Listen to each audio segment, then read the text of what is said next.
canals, the Wipper perhaps, or the Krebsbach.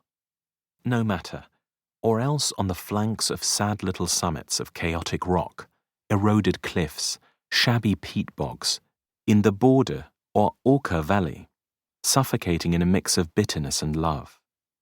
Finally, he enrolled as a student in Leipzig, then became a priest in Halberstadt and Brunswick, then a provost here and there. Then, after considerable tribulations among the Lutherite plebeians, he emerged from his hole in 1520, when he was named a preacher in Zwickau.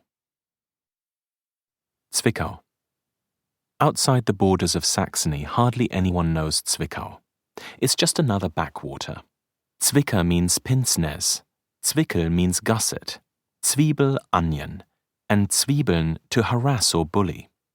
But Zwickau means nothing, or else it means onion skin, poor slobs, good business.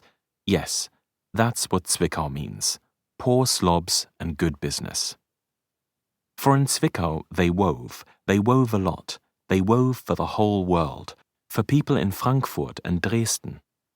Back then, they say, even in Paris some people slept on Zwickau sheets. And on top of that, in Zwickau they dug the earth, exploited the mines. And so, right after the Welsers and the Fuggers, come the burghers of Zwickau. The burghers heard Münzer preach at St. Mary's Church, as a temporary replacement for Johann Silvanus Egranus. When Egranus returned, they appointed Münzer to St. Catherine's, a parish of weavers and miners. There he mixed with the Zwickau reformists Nikolaus Storch, Mark Stübner, and Thomas Drechsel. That shadowy trio was raising holy hell, wallowing in ecstasy, visions and dreams, waiting for those moments when the good Lord would speak to them directly.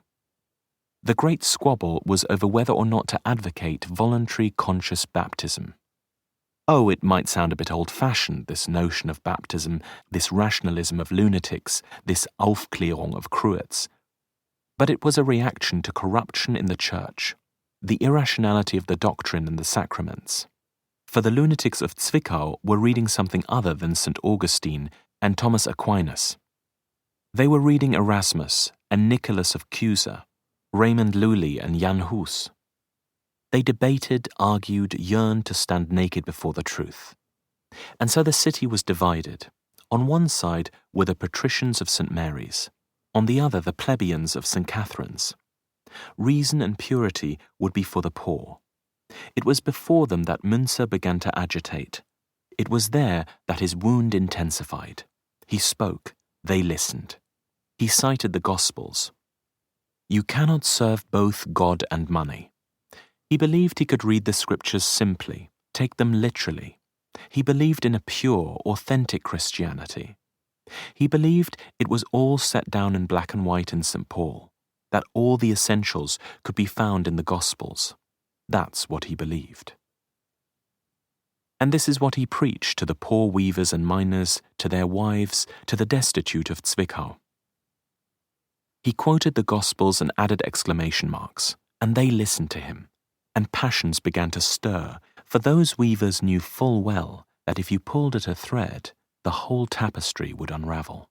The miners knew that if you dug deep enough, the whole tunnel would collapse. And so they began to realize they'd been lied to. They had long felt troubled and afflicted. There were many things they didn't understand. They had a hard time understanding why God, the God of beggars, crucified between two thieves, needed such pomp. Why his ministers needed luxury of such embarrassing proportions. Why the God of the poor was so strangely on the side of the rich, always with the rich. Why his words about giving up everything issued from the mouths of those who had taken everything. God and the people speak the same language. After less than a year, Münzer was forced to leave Zwickau. He then went to Bohemia. The place was in ferment. They were still reeling from the Great Schism. Heresy was rampant. A yearning for purity swept over the land, galvanized the masses, cut short the tired old chatter. Suddenly, the Spirit entered people's homes. At night, frogs croaked an unnameable truth.